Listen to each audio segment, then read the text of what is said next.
No. I think we're already live. Yeah, Yeah, I that's think true. like, yeah, absolutely. Yeah, okay. Hi, everyone. Yeah, we're live.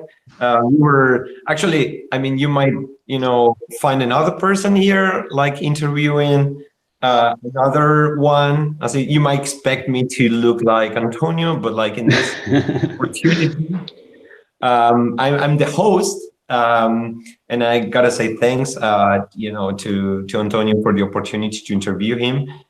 Welcome to Droidkast live. Thank you, and thank you for accepting to do this. It was very fun in the first episode where I interviewed you, and you told that we should do it the other way around, and here we are. Yeah, In the end, finally, we found a good excuse to do it. finally we made it, man. Yeah, it's a pleasure. So the first thing that just to mention, apart from like give everyone a warm welcome to Droidcast Live. I mean, it's you just drop all your questions in the live chat. I'll be checking them out. Here, as you know, Antonio is gonna be interview. The idea is to shoot him with a lot of questions. So don't be shy. It's going to be fun. And actually, to be honest, I mean, we got to know each other, Antonio, we got to know each other for a long time already. And I think that means 8 years or something like that. I remember like, well, I was in Spain, we bump into each other in conferences and, you were giving talks and I was curious. I was, fan number one of you. And I must say that I knew you before that you knew me because you started doing talks at events before than me. So I was one of those that went to all your talks, but Oh you my didn't know God. at that point. Thanks for the compliments. But yeah, anyway, guys, we're here just, to ask a couple of questions. I think like the best way to get started is to let Antonio introduce himself, to talk about a little bit of, his background, his story, childhood. I think the good thing about this podcast is like we can know a little bit more about, people, people's backgrounds, but like not in the sense of technology and IT, like hobbies, other things, how we got started in this industry. I think that's pretty interesting because these kind of things, these kind of variables, this kind of, context, really makes us what we are now, how we behave and so forth. So, Totally agree. yeah. So yeah, again, welcome everyone. And yeah, Antonio, I will, give it to you and just tell us a little bit of your story, where you from, where you were, raised and these kind of things. It's going to be interesting because I don't have much of that background as well. So it's also an opportunity to Yeah. me to get to We know the we other always end Antonio. that we always end Yeah, that talking about coding and we forget about that part. But yeah, exactly. so Yeah. I was born in Madrid, in Spain, the capital of Spain, and I've been living here for my whole life. I haven't worked abroad or studied abroad. I've always stayed here. I'm not a very good traveler, I would say. So my whole life has been here in a town near Madrid, and my childhood was pretty normal. I studied a lot and had a lot of good grades. so so this was that part went good, but on the other hand, I felt like my childhood was like a bit that I didn't thought much about my future, about the things that I could do different in my life. I mean, in the regular education, at least in Spain, I don't know if it's changing in other places. Is like you study a lot what you are given, and then go to the exams and spit it out, and then you are good to go if you follow that path. But no one let us think about what we want to do in the future, or try to encourage us to use are intelligent in any other ways rather than studying and getting good grades. So when I was finishing the regular studies and I had to decide what degree I should do, honestly, I had no idea of what to do. I was quite some fan of computer, but only as a user, just like doing some Windows 3.1 at that point, and also yeah, it's a bit far away.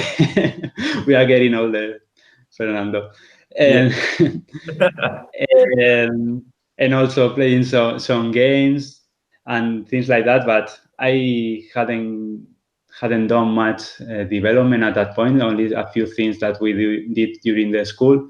So when I had to choose a career, I chose computer science, but I was not very sure of what I was going to find there. I had been said that doing a career is what you have to do if you are a good student. So I just followed that road. And as computer was something that I was interested in, I started studying that career and that degree. Sorry. So at that point, I started understanding what meant to become a computer scientist and a computer engineer, and it was really fun to me. I found out that I really enjoyed it, and in fact the degree was really easy to me in those terms because like everything clicked on my mind, and that was it regarding my studies. I don't know if you have Yeah. any questions so far or want me No, to continue with I my mean, story. yeah. Let me jump in then, because it's very interesting what you're saying about these issues. I think the audience may agree or not, and that could create like a good point of discussion. When you mentioned that, there are like these issues in terms of career path and orientation in university. Like sometimes it's Mhm. like the traditional model. Like where you're told, as you pointed out, you're told that you had to follow this path and this is the only way to go, right? I think like one of the questions I may have not only for you but also for the audience, and it would be nice to discuss and to exchange these thoughts, because for me it was like at some point I did my career too, and like I'm not gonna tell much about myself, but like just to put an example, I did my career too, and at some point I just thought is what is useful, what do I get out of this? It's like problem solving, or like usually we have to learn all the stuff ourselves, and this comes with all this content consumption and all this, right? And here is my question then: do you think it was useful, and then you had to learn much of the stuff yourself? How did you deal with that? In my particular case, I think it was useful because I wasn't sure of what I wanted to do. But if you are really into development and you already know a lot before going into the degree, I'm not saying anyone not to do a degree because this is very personal. But I think that it shouldn't be something to adapt. For instance, when you are going to a new job, here in Spain, a lot of companies take much value into your studies, and if you have done a degree or you haven't. But I think that in our career is much more important what you have done on your own rather than what you have studied. So even if I studied a degree, I don't think it should be as important when you are trying to find a job or opting for a position. But on the other hand, I think it's interesting to do a degree in case you are not very sure of what you want to do, and in my case, it helped me a lot because otherwise I probably would have done something very different in my life, and I'm really happy with what I do. So I'm Yeah. grateful about it. Right. So, and this is another question then. It's like you always knew what you wanted to do? Because I would say, it's always like this. For example, in the beginning, I was gonna study economy, and I really liked that. And 3 days before, I decided, okay, this is not my thing. And as you pointed out, I think we're pretty much everyone here is coming from this nerdy background. Like, I remember like, developing or writing my first lines of code under Windows 3.0 or something like that. And it's like, oh my God. Or playing video games, spending nights, doing LAN parties and so forth, like this with this nerdy background. And yeah, again, like, did you always knew what you wanted to do? No, not at all. In fact, when I was in school, and I well, my first option until almost the end of the school was something like chemistry or something like that, because I enjoyed it a lot too. But now, looking at the past, if I had chosen that, I probably wouldn't have finished my career. So, but at some point, I had to decide, and for some reason, something made me decide to choose this, but I wasn't sure at all of what I was doing. I think Right. that when you are 18, unless you are very, I don't know, very awake about the world around you, most of us are not very sure of what we want to do with our lives.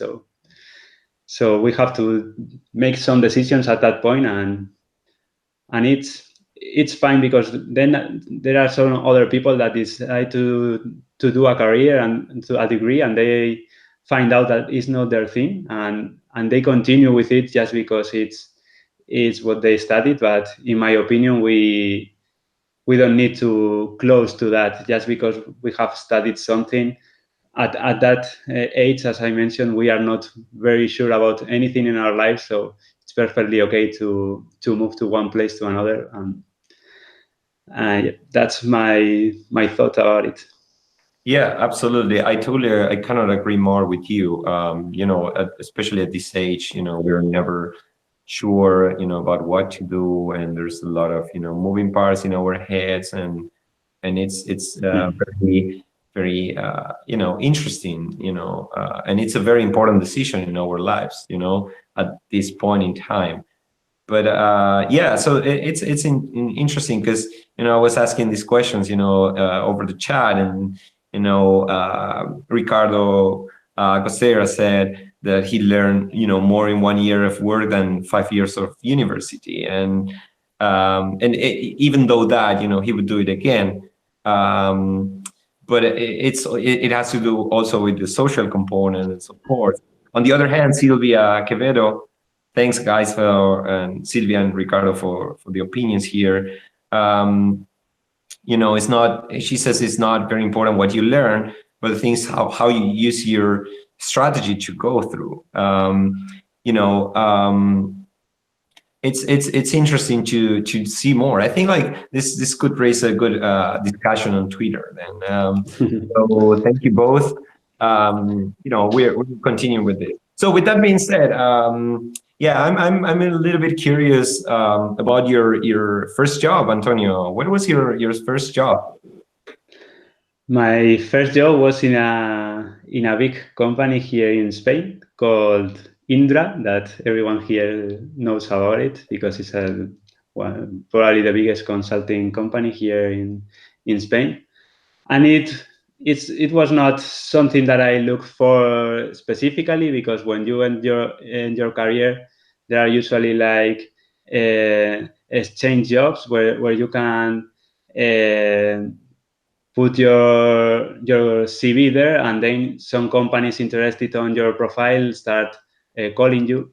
And I went to several companies, and in the end, I started in this one, and I started in something quite different to what I'm doing nowadays. It was we were in a team that we are very specialized in Microsoft Dynamics CRM, which was a tool that, yeah, to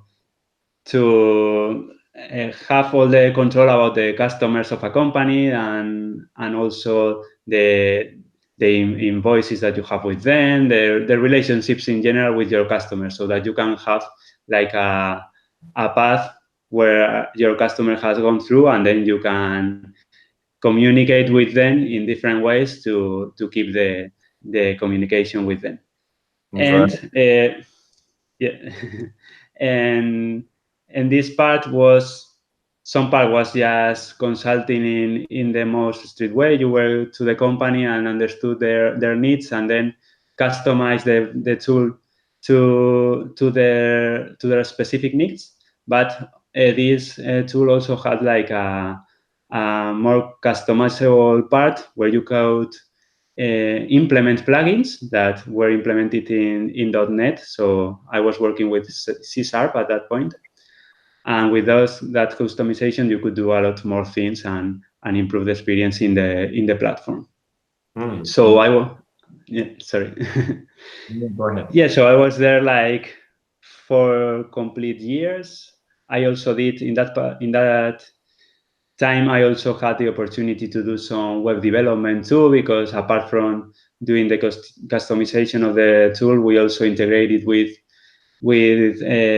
some webs because they had like an API too. So what I did at that point, we had the chance to create a complete web platform of some companies, and I also worked there doing some web development, also in C# and all the AESP.NET platform that they have, and which in fact, now seeing it in retrospective, it was a very powerful platform at that point.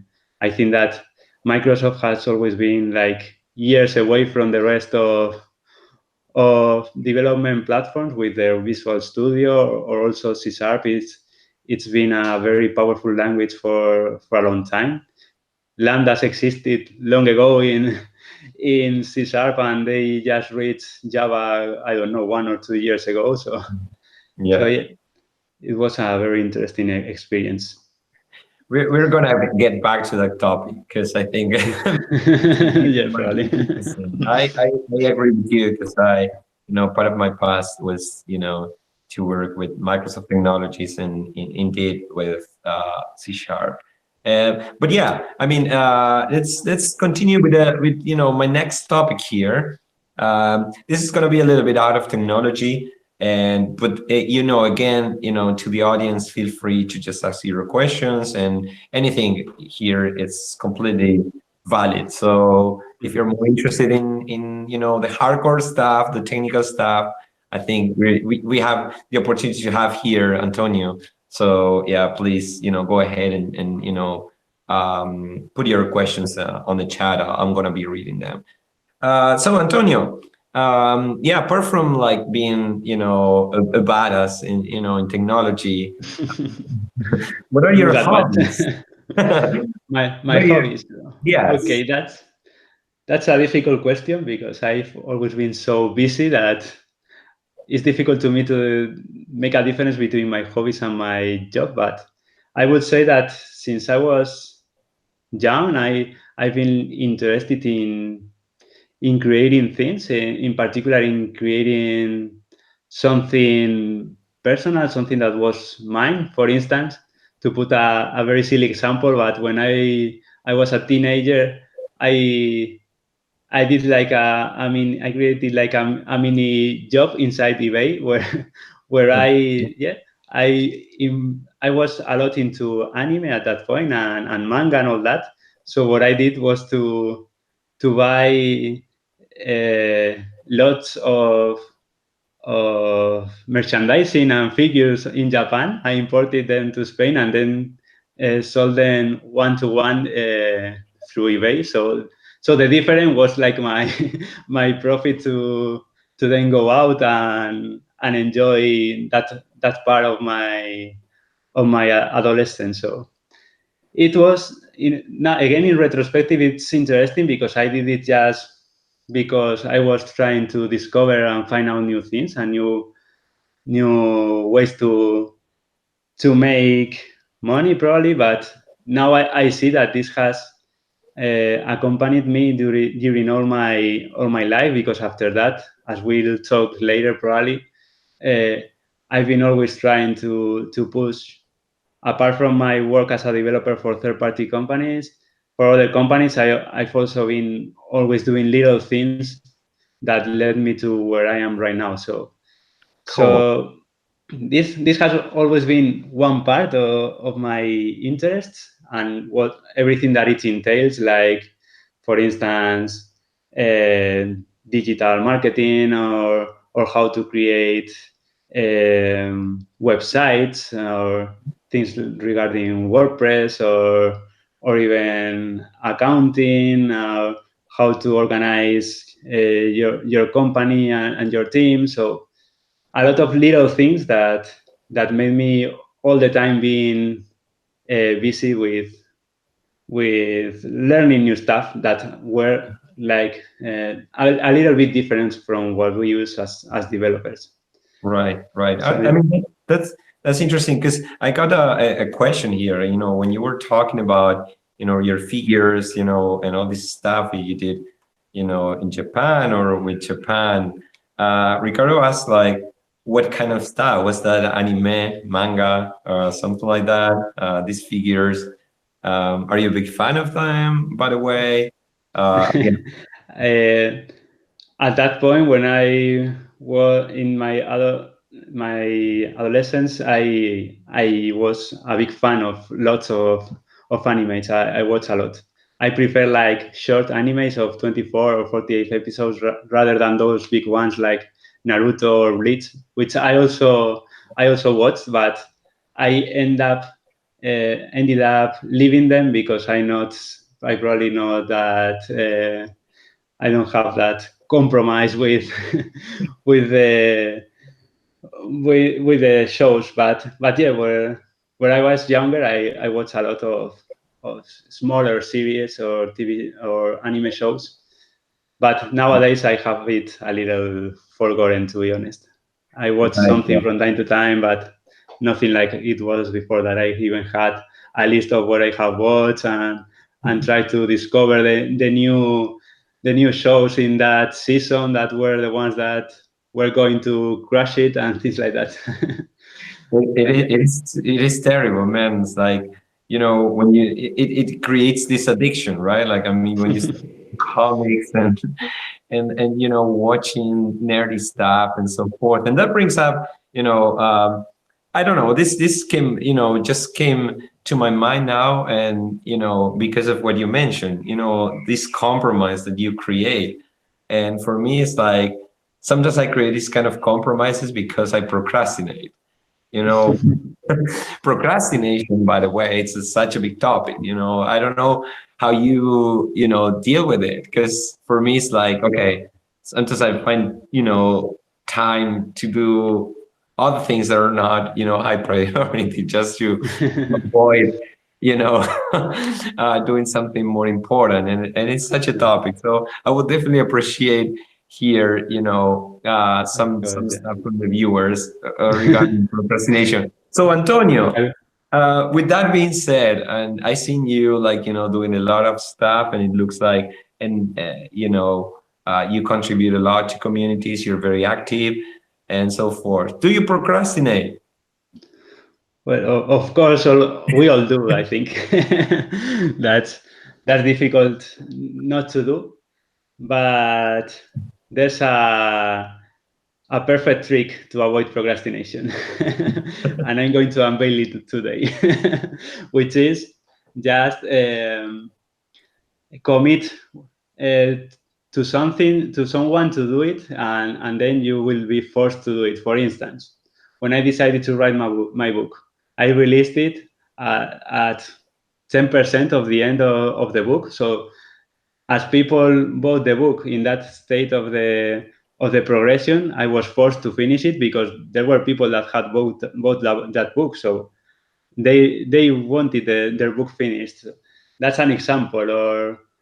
Or for instance, now that I'm releasing a new program, I just forced myself by creating a beta group of the program where I have to publish every week. I have to publish a new module of the program. So if I don't do it, there's people that have paid for that. So I'm forced to do this. But obviously, there's no need to be money in the middle. You can commit to your followers by saying next week I'm going to publish an article, or as I've done now, every week I'm going to publish a new video on YouTube. If you do that, there's people waiting for you to for your content. So you are forced to do it, even if at that point you don't feel like doing it. And that's how I try to prevent procrastination. And Right. also with very good planning. If I, well, let's leave this for later when we talk about my current state, but I try to plan everything I'm going to do and set dates, and that helps avoid Yeah. procrastination. Yeah, we're gonna get back to it. Especially what you mentioned. There's also a couple of question. Javi Arroyo has a question related to Kotlin, but we're gonna get back. So Javi, stay tuned, stay online, because we're gonna answer that question. I wanted to keep let's say a program, even though trust me, this was not prepared at all. Like we only had a 2 minutes chat with Antonio. We said, okay, what are we gonna do? And we said, let's improvise a little bit. Yeah. So here we are. No, so Antonio, just to continue before diving a little bit deeper into more technical stuff. Still, this is part of your life and your careers as well. So as far as I know, you mentioned that you started in a big company. I know that you were working, in different companies and in startup lately, and then now you decided to, go for the freelancing for your own, company, let's say, and maybe you can, shade some light on this and spread a little bit more, what you're doing, why the change, and what were the pros and cons and why you decided that. Okay, first I'll start with how I started with Android, because I think it's a good Yep. base on how it all developed later. So I was at that company, and then I have like an existential crisis, to say it in a way, where I started thinking that I was not doing what I really liked, because yeah, I kind of enjoyed my work, but in the end it didn't fulfill me completely, because I was doing things that nobody could see later. Only one or two people in huge companies were using the things that we were doing. So it was like we were putting a lot of effort in something that then so many people were using. So I didn't feel myself like I was changing anyone else's life. So that, together with my personal awakening on what I said at the beginning, that we are like everyone moved to the same through the same path, that we have to do our studies, then a degree, then find a good job so that you can buy a good house and have a lot of children. So it's like the path that the society has given for you, and I felt like I was missing something in all these things. So at that point, I started like reading a lot about self.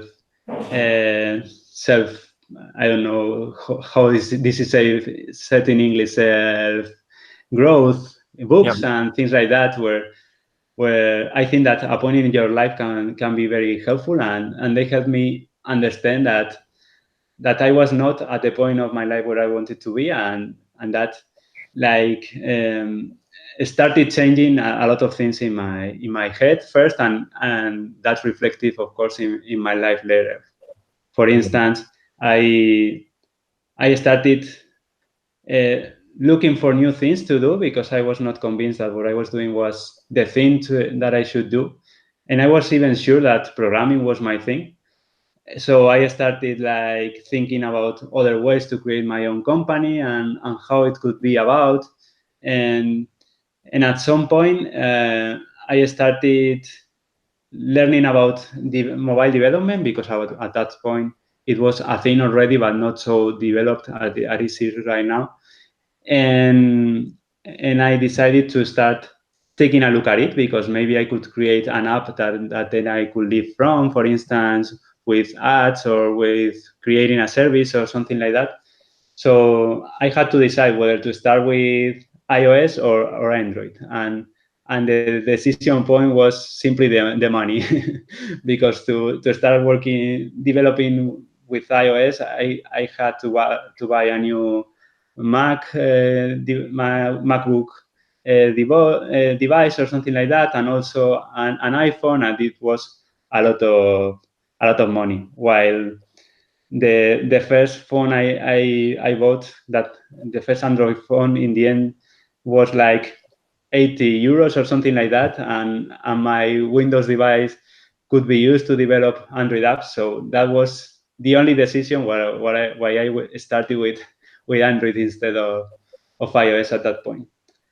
And since the very beginning, I loved it, and I enjoyed a lot. That's something that was in my mind. I could reflect it in a screen in that phone, and also it was so easy to upload an app and start sharing with the rest of the world that I got a lot into this, and I was so excited with it that is the first time that I decided to create a blog about development, because I have some other things before, but specifically about development was my first one, and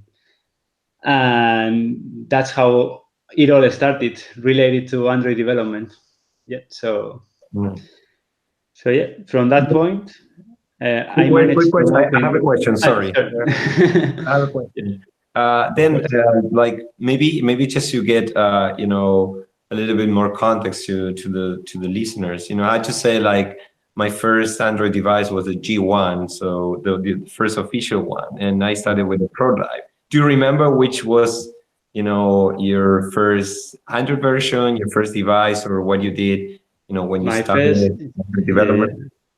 I remember that it was a Huawei, for Huawei these days, but it was a Huawei, a very cheap one. I don't remember the model exactly, and it has 2.3 on it. So I didn't start it at the very beginning of Android. I started with something that it was not so difficult to develop when compared to previous versions. But yeah, that was my first one. I remember those times, man. As I hope the viewers had have started a little bit later, because I remember like the first versions presentation and never would work. And I remember, like, by the way, the worst Android API was the camera. With some camera stuff in all devices was like there were these Chinese devices without any support at all, and like people complaining, hey, my app doesn't work with my I don't know which brand device, but like, yeah, anyway, that's a conversation for another time, because I think there's a lot we can talk about. Yeah, Yeah, indeed. yeah. So So just like if you want to continue, yeah, that like I yeah, of would. course. So at that point, thanks in part to my first blog, which was in Spanish, and it had quite some traction in the Android world. I managed to move in the same company from the from the team where I was before to a mobile team, and then that was my first incursion into Android development as a profession, not as a hobby. Yeah. But there I was not for a long time, like 3 months, because I was most of the time without um, I couldn't work in any apps, because it was in a transition moment where we didn't have any projects, and that some of them were starting, what we weren't in the development process yet. So I burned out pretty quick there, and I decided to look for another thing. And then that was when I started working at another consulting company. This was only mobile development, but I enjoyed a lot being there because I had my first opportunity to develop Android apps that a lot of people indeed were using. For instance, probably many people abroad won't know about it, but I was the the lead at the beginning of the Vips app, the one that here in Spain has restaurants like Foster's Hollywood or like Starbucks and things like that, and that a lot of people is using today and regretting it because because the it was not because of our part, but because the API of that company is not the best. I'm not going to say things that are going to keep recorded, but wait. I mean, don't blame the company and all that. It was your legacy code what failed. We didn't have legacy because it was Yeah, in fact right. the first time that I applied clean architecture to an app. That's good to know. By the way, so before I forget, Ricardo from from the chat, he said like his first Android device was this Huawei Hi-Teos X3. Maybe it was yours too. Not sure, to be honest. I had to look for it because I cannot be with this doubt anymore. But I look for it after the interview No and problem. find out which one it was. It No could be. I problem. don't remember, to be honest. Okay, go ahead and sorry for the interruption. And I needed No, no to problem. jump in The and chat is for please. this, so interrupt me all you need. And yeah, I enjoyed it a lot because I did a lot of participated in a lot of important projects here in Spain, and gave me the opportunity to lead a team and be in charge of other people. So it was a very interesting opportunity and a very good process. But when I was about to do a year in this company, I had my biggest opportunity to move to another company and work remotely, so I couldn't say no. And I started working at Plex, where I've been working like 4 years. Yeah, about 4 years it was. And that was my first incursion to a big product where you are I moved from the consulting world to the product world, which is another topic that we could talk about for a long time, but they both options have their pros and cons, and I enjoyed a lot working in a product that you can feel that it's yours and where all your decisions are easily visible by the users, and the things that you are doing are like being affecting and being used by a lot of people. And I really enjoyed working in a product like that. And here's like the end of my progression as an employee. And yeah, we can leave it here if you want and continue later with the rest. Yeah, and then like regarding that, because I was reading, Okay. a question here also from Ricardo. I like Ricardo. You're very active and like that. I like when people are curious and not And that's only a very good question. yeah, Yeah. not only asking questions but also contributing and sharing knowledge. That's very important. Um, so here's another question that I will leave it to you. This is specific for you, Antonio. And it says, Ricardo says, and nowadays everyone is writing articles and on blog, which is great. But back then, was it a common thing? I mean, did your coworkers treat you differently for being an author or something like that? Because just to build on this, and from my side, that was as well. Like content consumption nowadays, it's a thing. Everyone is writing articles. The information generation, it's insane. It's insane. You cannot be up to date, and you see, some people actually getting crazy. I've been giving some advice on this. You don't. There's so much information, so many opinions nowadays with all these means of communication, and just you can answer this question yourself, Antonio. It was about like if you were being treated differently because of being an author back in those days where content Yeah, consumption was not very as popular as it is nowadays. totally. And first, because of what Ricardo mentioned, that at that point there were not so many blogs, and in particular in Spanish there were hardly any. I think maybe one or two more apart from mine.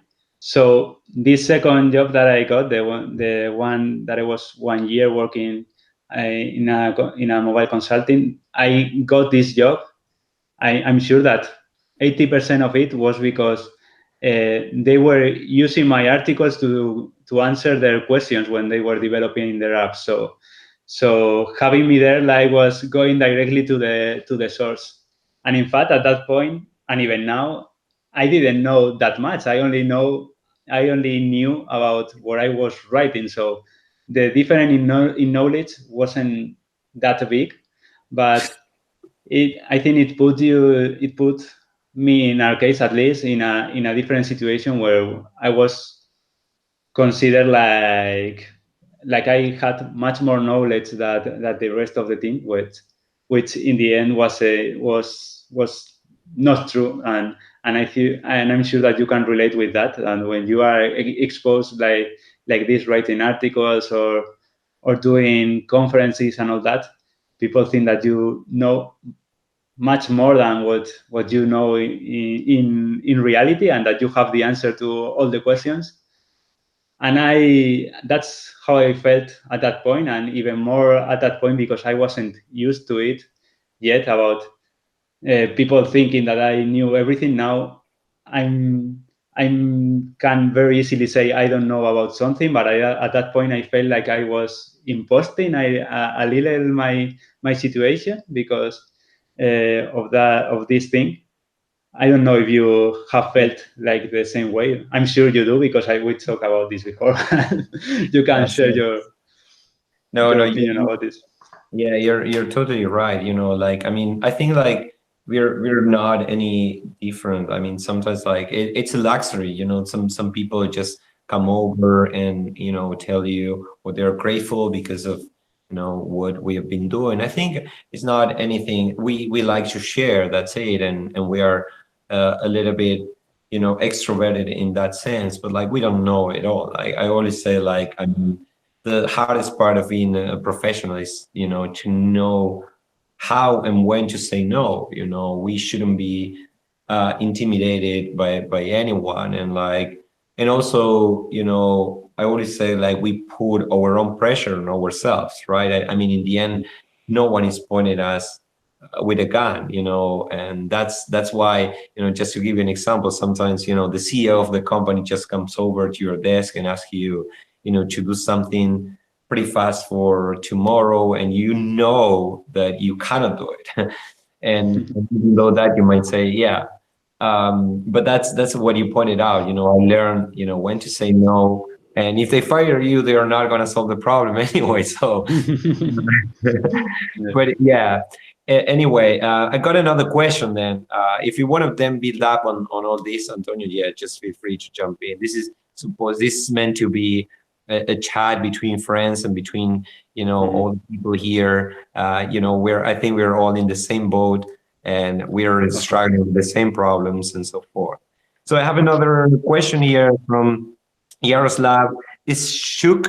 Hopefully I pronounce Yaroslav. I pronounce your surname properly. No, just send me an audio message with it. So Yaroslav says, guys, please tell me, is it real to find a job as an Android developer without any degree in CS? he wants to switch from a lawyer to his hobby, which is programming. Man, it's like, you're a lawyer. That's awesome. Uh, wow, such a a A big contrast. change. Yeah, it's very interesting, and definitely want to know more about that. How you dive into it. So what would you say, Antonio? Here, is it possible to change career path, and what's your experience on this? I mean, you pointed out so you gave us I some clue. I think it's possible, but I think it requires effort. Of course, it's not like you are going to send CVs without anything to show, and they are getting you. In the end, you need to have a way to show the people that is interviewing you that you know what you are talking about, and that you know how to solve the problems the company has. So my my recommendation is that you have these things to show. For instance, an app that you can showcase when you go to the interviews, or a GitHub with collaborations in other repositories, or creating your own repositories, or writing articles, as we mentioned before. Nowadays, it's more and more difficult because there are a lot of people writing articles and doing all these kind of things. But if you can show that you know what they are requiring, I think that you don't need a specific um, career, or sorry, a specific degree for that. I think that it's it's easier. It depends a lot on the company, how the company feels about this, because there are companies that require degrees and you cannot change that, but there are others that are more not worried, but more aware of the knowledge of the people, and don't care much about their studies, but what they have proved to do later after those studies. Right. So yeah, that's my Yeah. opinion. I would say, like, just to add some more information. In my case, Yaroslav and the rest of the viewers, I don't have a title, to be honest. I mean, I did my studies, as I said. I'm originally from Argentina, but like, I've never convalidated. So for me, it's like, I live in Europe, and for me, it's about, like, when I'm interviewing people, and I don't mind really about papers. I think it's very well known that I think Antonio agrees on that we care more about the people itself. I think we can all always learn. We the most important parts, or I will always prioritize being a good person over knowledge. There's some basics, of course, but I think here it's what it counts. So I think it's perfectly possible. Probably you might not start with a senior position, but you can always start like as a junior, and or bring up, or maybe in your case, if you're a lawyer, and we're talking about one of the viewers, you can work on some kind of related project on the IT part, and bring up your knowledge on that field to the project, and be do some pair programming with someone, and start diving deeper into that. I think that's also my opinion. I think we're very well aligned with Antonio. This is a topic we constantly talk about. But yeah, so I don't want to take any more text or speaking here, because Antonio, we want to know more about you, and you're the one answering question, and then I can cover myself, like, okay, Antonio, You answer. you answer the question. Yeah. So I would say, Antonio, like, with that being said, so you were talking about your career path, and now you ended up working at Plex, and I remember, like, having a couple of discussions with you about product, about coding, architectures, and so forth, which was very amazing. But then now you have your own project, as we can see. All the people who are following you, me included, we know what you're doing for the community, and again, it's very valuable. But, like, how do you feel about it? What were the pros and cons of, having your own project, from jumping from a product, from a company where you were an employee to just, work for you, for yourself. I know it's not an easy path, but like, yeah, if you can tell us a little bit more. Okay, so the pros of being in a company, I think they are pretty clear. Well, some of them at least, that you have some stability and you know what your income is going to be at the end of the month. And you also can work, if you manage to get into an interesting project, you are going to work with a team and in a project that probably would be pretty difficult to build up on your own. It's possible, of course, but it's really difficult. For instance, I don't know, me working at Plex or you working at SoundCloud, probably we cannot imagine to create this kind of products ourselves.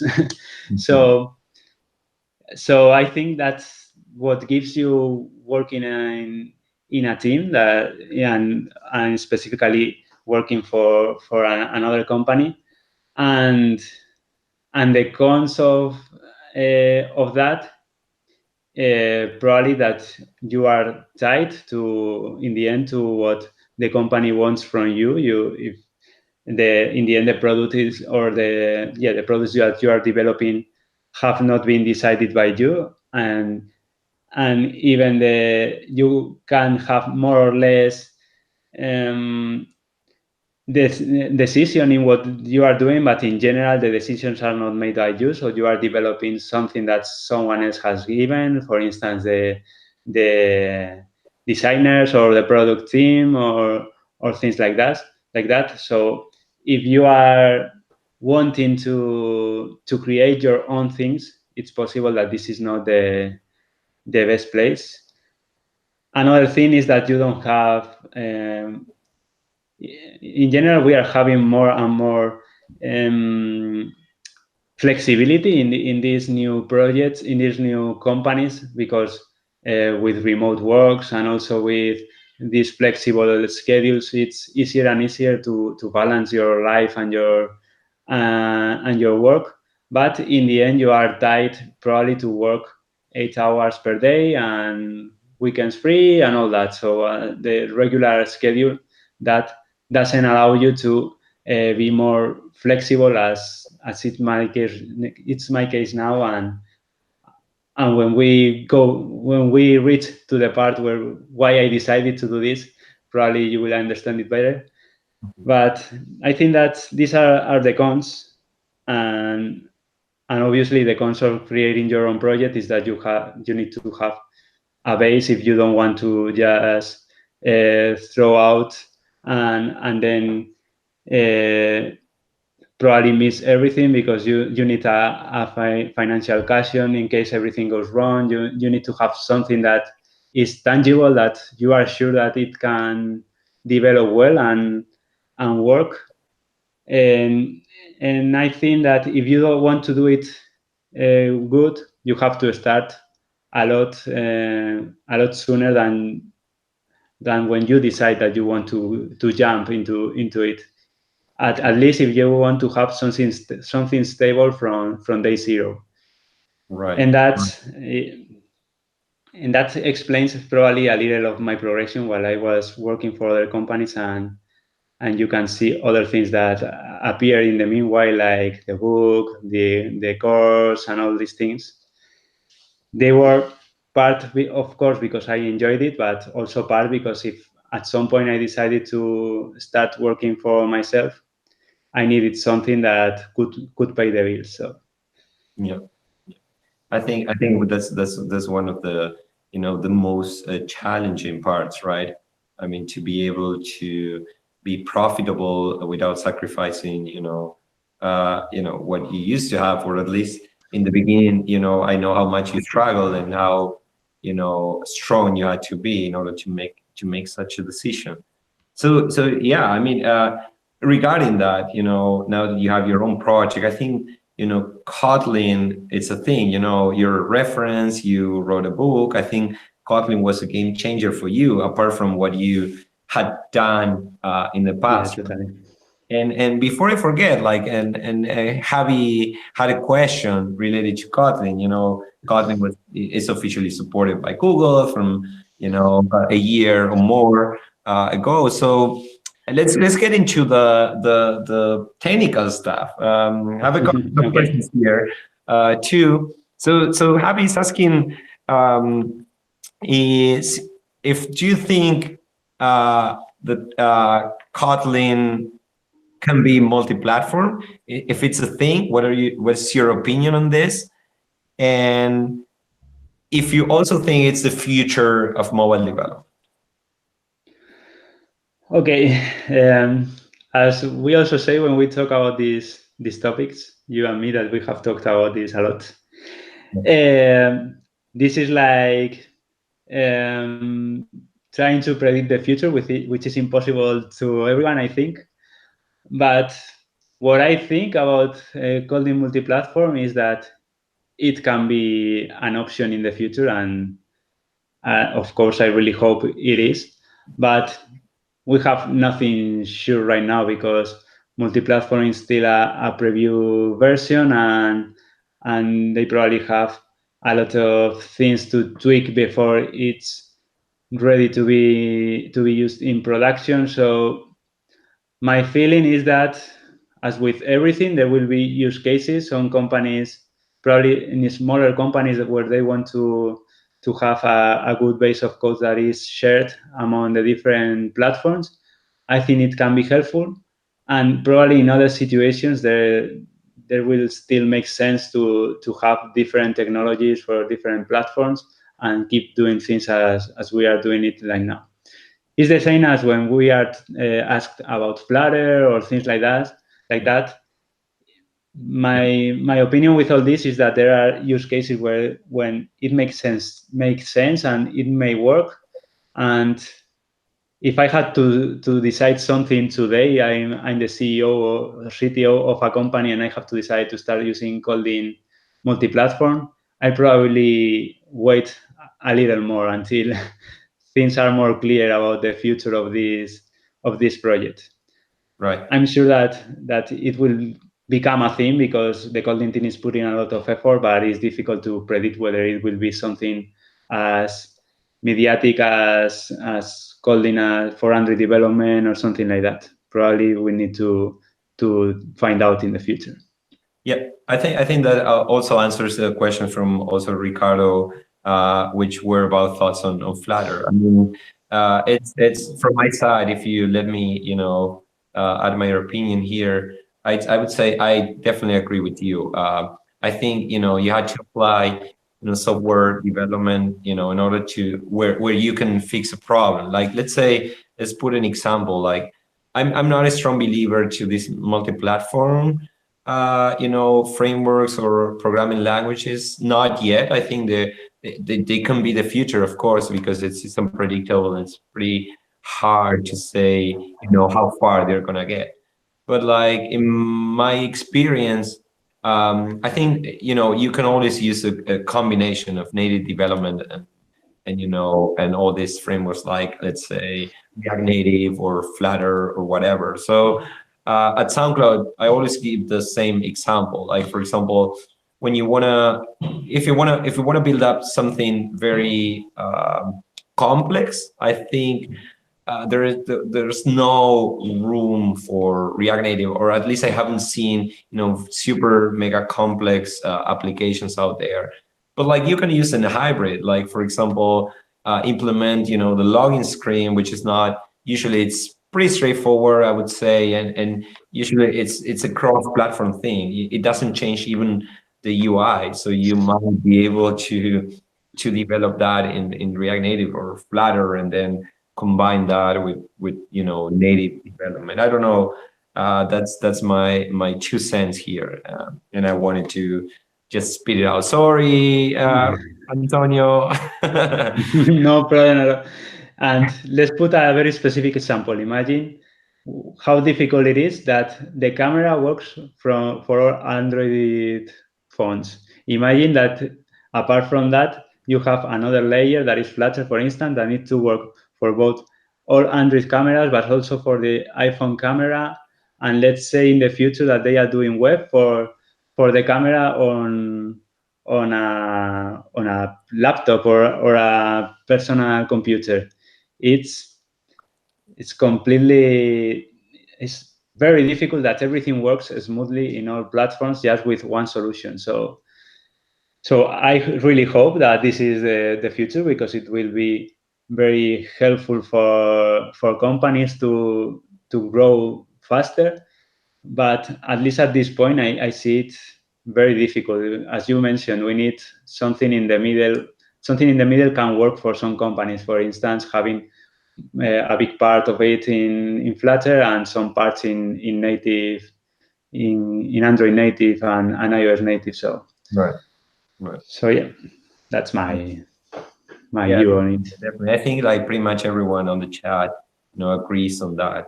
But like, let me, Harun Van Gereka, hopefully I pronounced again correctly your name. Uh, he was saying like, now that you're doing, we have been talking about Kotlin and, your background and how you ended up where you are now.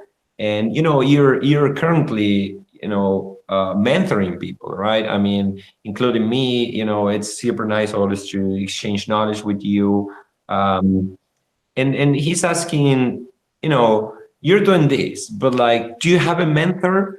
How do you come up with all your knowledge, or do you have a reference, or how do you deal with that? I guess that's a very interesting question.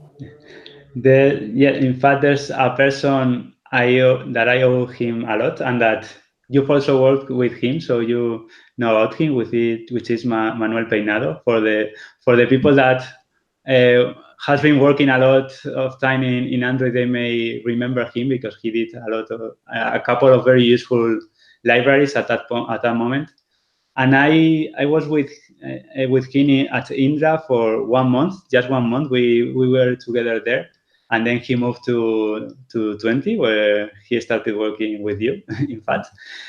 And we keep a lot in contact and talking about a lot of things. For instance, MVP, that at that point wasn't really a thing in Android. I think you were the first ones. There are 20 trying to put it into Android, and a lot about clean architecture. So thanks to those conversations, many of the things that I know regarding good practices in coding, it's like I started learning about them, and yeah, also then with you, with Jorge Barroso, and all the ones that have been always pushing good practices on Android development, and that I also learned a lot from you, both from your articles and also when talking to you in events or in different situations like this. So yeah, probably not a very specific mentor, but there have been key people in my progress that have helped me a lot. Yeah. Man, those are, such awesome words. And thanks for that. Really, it's mutual. Like, to the audience, we have been friends, and we share knowledge, and we are open always, to help each other and to help, the rest of yeah, the community as well. And we kind of share the same philosophy here. And Joao Tavares, got another question. So it's related to the mentor stuff. So yeah, it's I think it's a nice topic, and he's asking, what do you guys feel are the main bullet points to teach someone? Like, what is something that you always teach someone new? What would you say in this area, Yeah, Antonio? it's not easy because these days I'm not as I'm teaching Kotlin to Android developers. They usually have quite some baggage and quite some knowledge about it. But what I like to say usually is that we don't focus so much on the specific platform we are working on to learn all the libraries that appear, all the smaller parts of the framework, because that in the end is going to rise when you need it. But what it's really important, in my opinion, is to learn how to code, learn good practices, and how this then can be used in other situations. Because, for instance, now that we have Flutter, a lot of people is very worried that they will stop uh, working as Android developer and have to learn a new framework like Flutter. Frameworks are learned in a couple of weeks, or if they are very difficult, in a month or something like that. But what remains is the good coding practices, and what we have been talking about for a long time, things like architectural patterns and presentation patterns and good practices, and also how to work well on a team, and these kind of things that are transversal to every platform and every technology, and that we as developers are going to be changing a lot, and this is the only thing that is kind of immutable in our progress. Yeah.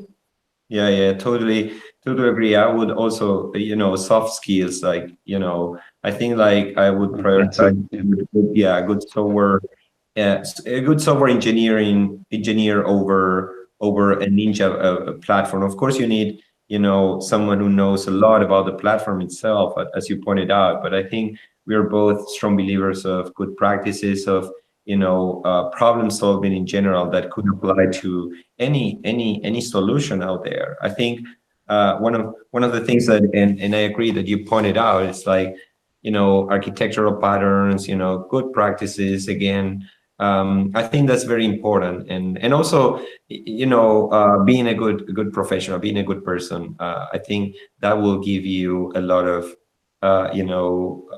good things. You can always Indeed. sleep well, and I gotta say that because of Antonio. He's, for me, it's like he has all of my respect because of being such, a big-hearted person. So, Antonio, this goes for you, and Thank yeah, you. of course, I'm super happy to have you in my circles, and and in this opportunity again to know more about you. So, with that being said, because otherwise I'm gonna cry, that you're gonna make me cry with, such lovely words. So, Javier Pinero, yeah, Javi, I know you, is asking, whether you practice meditation or something else to have good mental health. That's a good question. I've tried for 3 months in a row or so, and as I didn't find any benefits, I couldn't continue with it, because I'm very. The moment I wake up, I have my mind already thinking about a lot of things, and I try to focus on meditation to try to calm down my noise in my head, but it didn't work out for me. So in the end, I wasn't consistent enough, and maybe you need to be like 1 year doing it so that you can feel the results. But for me, it wasn't helpful.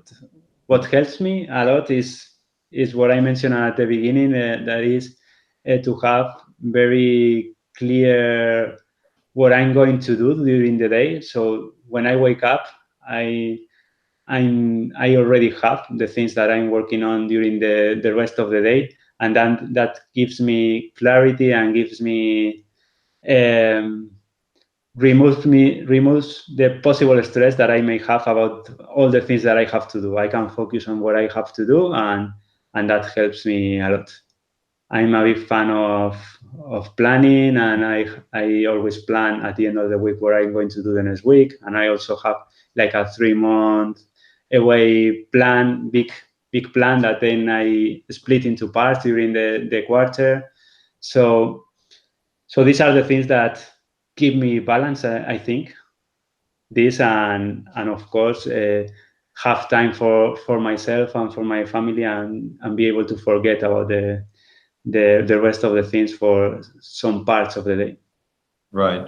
I think, yeah, I mean, you seem to be a very, I know actually that you're a very structured person. I think that helps too, to put on these deadlines and milestones in a, let's say, mid long term. I planned, but like in my case, I meditate like only 5 minutes a day. I think that's that helps me. I think it's very personal, as you said, Antonio, in the beginning. I didn't think it was good, but then it got better because putting your mind in blank, it's not easy. And same as you, like sometimes you're just going to bed thinking about what you had to do, and that has an impact on how much you rest up and so forth. So I think you had to find your way, as you pointed out. Those are good tips, to be more structured and what you had to do and so forth. um yeah, that's cool.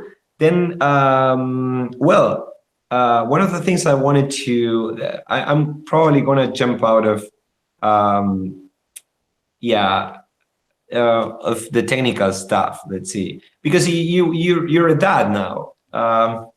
So, so I think that's one of the biggest, or the hardest jobs you have ever had. I know. I remember like talking to you and and asking you how much you're sleeping. Yeah. How impactful was it in your life? I know it's for the good, right? But like, how did you deal with it? And how do you feel about it? Well, having a baby, which was almost a year ago, put my life upside down in many things, and for the good all, I must say. The first one was the change of priorities, of course, and at that point, I had like another life that depended on me. So I had to take a lot of to make a lot of decisions, and the first one was that I couldn't continue doing both things at the same time, both being a developer for a company and also running my own business. So at that point, I had to decide whether to forget everything and start and continue working for a company, or try it and see what happens.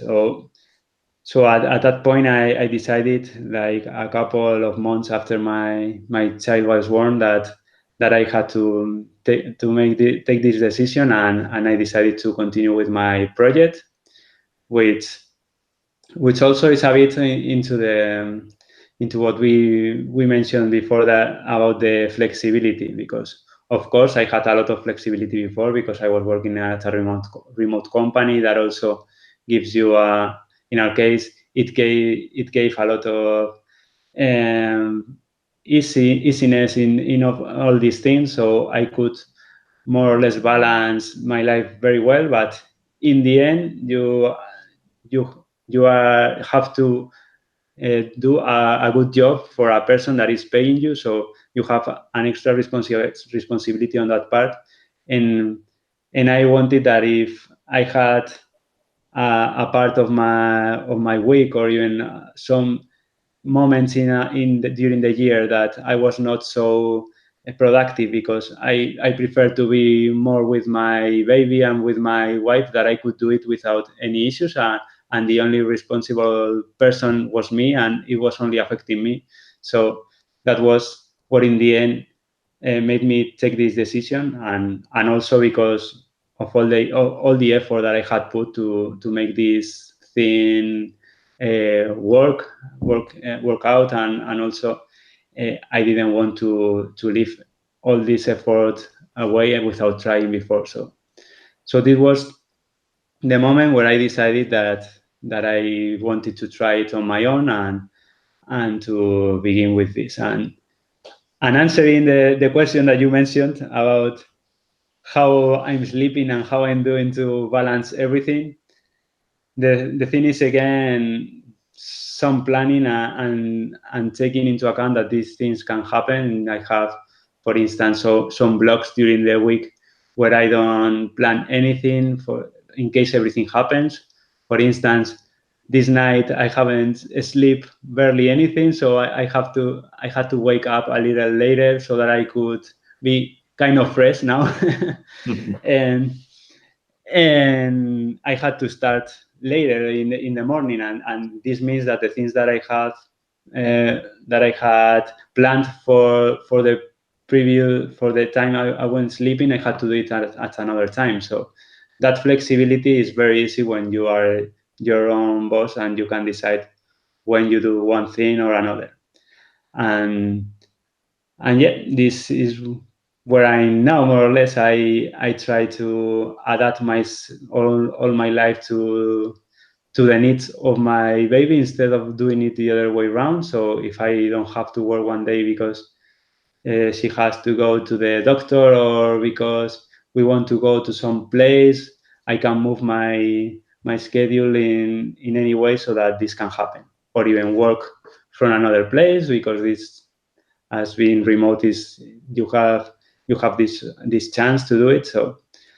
So yeah, this, I think it's easy when you have the control of your time. Yeah. Yeah, I think, I mean, I would definitely say like those are very lovely words, and I think this teaches us something, like in the end, priorities in life. It's not about jobs in the end. I'm pretty sure we are all in this bubble, fortunately, and and we get a lot of stress out of our job, and so forth. And you have given us a clear example of what's important, which is people around us, people we love, and so forth. That's something that I always encourage people to think about. You shouldn't get stressed about uh, work. I mean, sometimes it's inevitable, but like as you can see here, Antonio, and I know you, and I know what you're doing with your daughter, and all that, and it's such an example. It's such an example that what's important, and what is not. So yeah, Yeah. and I know how hard it is for you as well. Yeah, I um, think one thing I wanted to mention is that for me it has been very important to be very sure about what my values are, what's important to me, and what's more important that the other things. And this, of course, change a lot during your life. When you are younger, it's possible that your career is the most important thing, and it's perfectly okay to put it up front, as I did at some point. and and maybe later your values and the things that are more important to you, as you mentioned, change. But it's really important, in my opinion, to do that work, to at least sit down and think about these things, about what your values are, what's the footprint that you want to leave in the world, and how you can achieve that, instead of letting you go and and go from one place to another based on what people are expecting from you, on the situations in your life. I think it's important to always have your values upfront and make your decisions based on that. yeah, yeah. So yeah, that's super cool, man. Yeah, really, really appreciate that, and that piece of phrases. Yeah, so I would say, like, we're gonna be jumping back and forth between technical stuff as well, No because problem. viewers are very interested into it as well. So I mean, Farid Hermosa, uh, asked a question. I'm going to try to translate it and summarize it. It was in Spanish. So he's asking about, like, what should we learn to be a good software engineer, especially Android. And he's mentioning, he has been using MVP, but he couldn't fully understand why we had all these abstractions layers and so forth. And then some concepts he couldn't understand, so he decided to learn the basic stuff. So he's kind of, giving a bunch of bullet points, which he thinks it's useful to become a good software engineer. I'm going to read them Antonio, so maybe you can build on this. So he's mentioning Mhm. algorithms, then object-oriented programming, analysis and design, and software patterns and architecture. Do you think like these are the basic building blocks in order to become a good software engineer? How would you deal with that? Or what are your ideas on this? Well, I think that of course, if you are focusing into or oriented object programming, you need to know the basic and know them very well, because it's a bit tricky at the beginning. And once you got to that, in my opinion, algorithms are not as important as some other people usually mention, because, for instance, they are asked in a lot of interviews, and in my opinion, this is something that it's good to have, but I don't personally feel that it's so important so that it can prevent you uh, from accessing to a job position or not. It depends, of course, a lot on the situations, because if you are going to work for the Google search engine, for to say a thing, it's obvious that you need to know about algorithms. But in general situation, for instance, as an Android developer, I don't think that it's so important. But of course, it's something good to know at some point, or at least that you have the basic idea, so that you can go Google at some point, and if you need it, and answer the rest of the questions that you may have. But on the other hand, then what I usually try to teach is, the first thing that I think is important is to work in a team, and that means for this there are things that you cannot teach. It's something that is like or that they are very difficult to teach. How to work with other people, how to understand each other, how to not to judge people just because they think different of you. These kind of things are very difficult to teach. But apart from that, regarding team working, I think it's interesting to teach about uh, technologies like Git or GitHub, or Git or GitHub. I never remember how it is said in English. Git, I think. And also how to create pull requests, review code, per programming, these kind of things. I think that are even more important than the rest, because that's when you are going to get more knowledge from other people than doing any other thing. Just when you work in a team. Yeah. Yeah, I'm sure you agree with this, because it's what you usually advocate. So, but Yeah. apart from that, then I tend to teach some things regarding clean code and solid, and then I go to presentation patterns like MVP and VBM. Then I get into architecture and dependency injection. That is one of the trickiest things to understand, I think. And then testing, I think this could be the progress from when you can go from the beginning to the end regarding uh, software design, I would say. Yeah. Yeah, I think those are really, really good tips. So I totally agree with that. I cannot add more because I think, yeah, it perfectly fits with what I think about. So then I will be, asking, this is a kind of a tricky question I wanted to ask, and I haven't told you about it. Uh, so I think, would like to at least to wrap it up, or unless there are more questions, I think people might be interested, and you're very reachable in the social networks and so forth. But I would say, let's go, nerdy here. Like if I would give you a DeLorean, and Dr. Brown, and you could go back to the past, and would you change anything in your career? Would you change anything in your life? Do you think like you made, a big mistake that you might be able to fix, with the DeLorean, let's say? Well, I never want to regret for everything that I've done, because I think everyone learns from everything.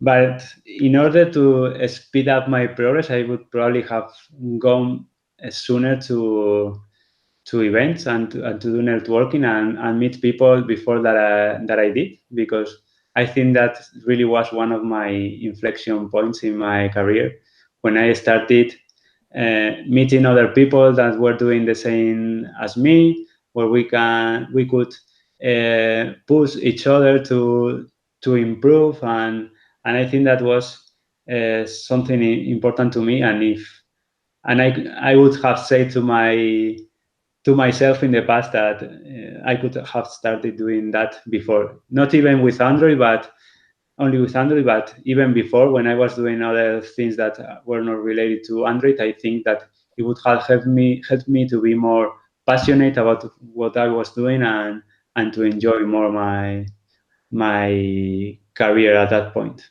Right. Yeah. That's good. Um, Yeah. Sorry, go ahead. yeah, and I don't say not sure if anything else. Probably I haven't done the perfect path, but I'm quite happy with what I've done, and as I said, you can learn from everything. So I think there are no mistakes, but it's another thing you tried and didn't work out. So there's one thing less to try. You can Yeah. continue with the next one that will hopefully be the successful one. You mentioned a key word, which is mistakes. I think like those are the ones that where we learn from, and we know that. Yeah. So very, very interesting. And just again to summarize it, I would like to ask you. Of course, I will give you freedom to expand yourself because this is your podcast, and and, uh, and if I Today is don't, yours. definitely. Um, yeah. So, okay, there's another question before I, ask my last question. So Joe wants to know, is it a random question? I think that we like random questions here. Yeah. And and he's asking, what's your favorite music band to listen when you're programming? If you're doing that, do you listen to music when you're programming? In fact, that's something that we miss when talking about hobbies, because we just mentioned one and continue with other things. I I really love music, and I probably listened to a lot more music a few years ago, and but probably most people won't know many of the groups I listen to, because they are mostly independent groups here in Spain, or even some other independent groups around the world. So I tend to use things that are not very mainstream. And and yeah, for instance, if I had to choose my favorite composer nowadays, it would be uh, a person that calls himself Sleeping at Last, which is a group that is very instrumental, and he even doesn't do any concerts or things like that, any shows. He's only like probably I am now, building my own thing from home, and compaginating it very well with life work balance. So yeah, this is, oh, he Fernando disappeared. So I can continue with this. So yeah, I enjoy music a lot, and I'm but I usually don't listen to the mainstream things, because I don't know. I prefer to find out things, and I'm very happy when I discover a very unknown group that do things that I enjoy. For instance, when I was younger, I enjoyed a lot going to bars with, I don't know, maybe 20 or 30 people, listening to an artist only with his or her guitar, and that's what made me feel the music much more than going to huge events, where in the end you are watching the person through a screen because you are so far that you cannot even see the faces of the artist. So yeah, I Yeah, think that's the one I said. I can picture you with a lot of piercings, long hair and like heavy metal.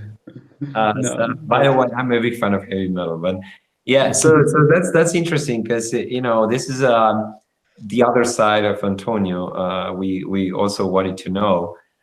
So just like to finish up the interview, I think we got a lot of valuable stuff here, and you probably will summarize it with a post or whatever. But like one of the things that we are expecting, me included, as a viewer. If you had to recommend us one thing or a tip, what would that be? It can be anything, something related to, the technical stuff, to your job or whatever. You have like here the microphone to the world and you want to say something nice or valuable for all of us. What would that be? yeah, there are so many things that's a difficult one, and I know it because I ask it when someone Yeah. is interviewed. But I would say from everything that the most important thing is that you really enjoy what you are doing and that you don't let yourself um, be absorbed by the new trends or by everything that it's been released every day. That we in our industry feel very often like very crowded of information, and we feel like we cannot keep up with all the things that are new in our industry. And my suggestion is that you think that it's not required to know everything, and it's better to know a few things well and enjoy them, and and that you feel that they are giving you something in your progress, rather than having to learn everything and being obsessed and stressed because you cannot uh, keep up the progress of the industry. We are not going to be able to keep up the progress by any means. So it's better to accept it and to focus on what you need in your day to day. And as I mentioned, really know what you want for your life and not what others are deciding that you should do. In our case, I feel guilty sometimes because we as there's some more visible, to say it in a way, parts of the industry, we like generate the need of people being up to date all the day, and be all the day reading articles and trying new stuff. And I try to diminish that, to make it less visible by saying these things, that we don't need to know about everything. And if you find useful one of my articles because that day you need it for your work, it's perfectly okay. But you don't have to read anything and watch all videos, because it's not necessary, and it's very problematic for your health, I think, even. Whoa. Yeah, that was very deep, I have to say, Antonio. Well, But not so much. in a good way.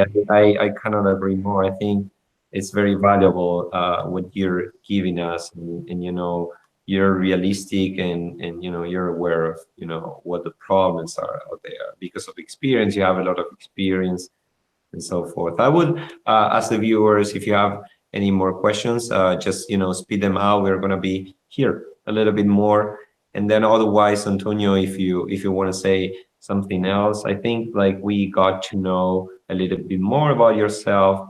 It was very interesting because I also could get a taste of what you like to do more in a deeper way. So I would say, yeah, let's wrap it up here. I think the audience or the other viewers who are going to watch this video will have very valuable content. It was like 1.5 hours, and for me it was like 10 minutes. Time flies by. Um, so, and we have been given a thumbs up. I had to say, like, thanks also to the audience being active for asking questions and for listening all Yeah. to all the, especially all the bullshit I've been saying. Antonio was more the guy here.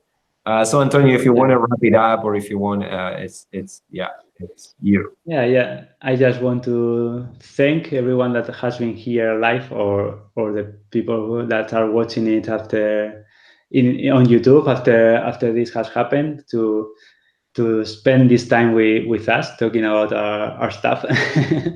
And I hope that you can find something of this valuable, and that it helps you in your progress in your career or in your life. And as Fernando always says, we can continue these conversations about any of these topics in any of the social networks here on YouTube, on the comments, or even on Twitter in any of the publications. I'm sure that if you have anything left that you want to clarify, or if you have any other interests about how I organize myself, or anything about that, I'm always happy to share my experience with everything I've done. So that's it from my side. And Man, of course, yeah, wanted to say personally, also thanks to you for giving me the opportunity to interview you, and it and was, thank you for accepting it. It was my an God, honor to be it was such interviewed by an you. such an honor, such an honor. So yeah, okay, let's wrap it up, and let's continue again, as Antonio pointed out, Twitter, on whatever social network. Okay, bye everyone. Then. Bye. Thank you.